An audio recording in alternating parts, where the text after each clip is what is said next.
there. So let's start with another persona.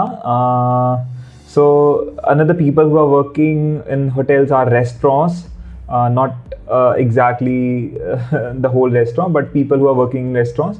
So if you are a guest and you are going to a hotel, तो आपको majorly वहाँ पर खाने की ज़रूरत पड़ती है. And lot of the hotels, big hotels provide food services. उनके खुद के रेस्टोरेंट होते हैं. Even कई hotels में multiple रेस्टोरेंट होते हैं.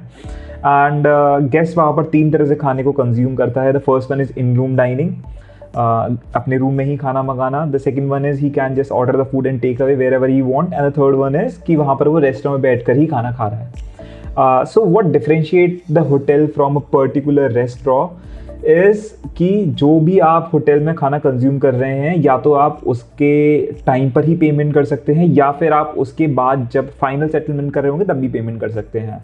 And this record keeping is difficult.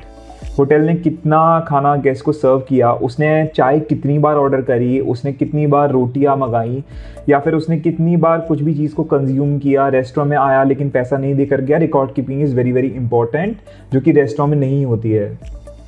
So that's the person who is working in a hotel. The second one is housekeeping.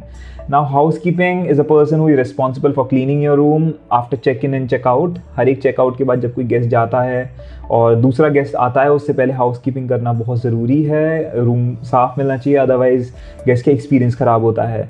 Laundry services they are maintain by housekeeping. And why it is worth discussing here, because housekeeping को maintain करना, हर एक room को monitor करना कि इस guest के जाने के बाद हाउसकीपिंग उधर हुई है, रूम साफ़ हुआ है या नहीं, इट्स वेरी इंपॉर्टेंट. क्योंकि अगर दूसरे गेस्ट को रूम गंदा मिलता है तो गेस्ट का एक्सपीरियंस ख़राब होता है, गेस्ट कंप्लेन करते हैं. The next persona is higher a general manager. So the manager who is looking after security of lower staff, for example, किसी particular staff को कितनी authority और permission मिलनी चाहिए, that is managed by general manager.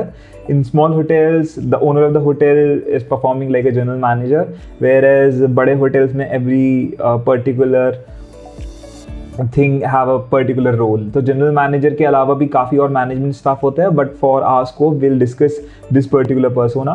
The second one is visibility and monitoring. तो जितनी भी hotel में ऑपरेशंस हो रहे होते हैं, उनके ऊपर मॉनिटर करके रखना कि सारी चीज़ें सही से हो रही हैं नहीं हो रही हैं. And the third one is decision making. Let's say कोई भी क्लैश हो जाता है होटल में, कोई भी केओस हो जाता है which require the authority of some person. तो general manager is a person who looks after decision making. He will decide कि अच्छा इस गेस्ट को कमीशन इस गेस्ट को इंसेंटिव देना है या नहीं देना है. So this is all about this video. There are a lot of other personas who are working in a hotel. Revenue manager, night auditor, marketing person who will handle the reputation of a hotel, but we'll discuss those persona later upon when we'll learn the concepts actually. So that's all about this video, and I'll see you in next video.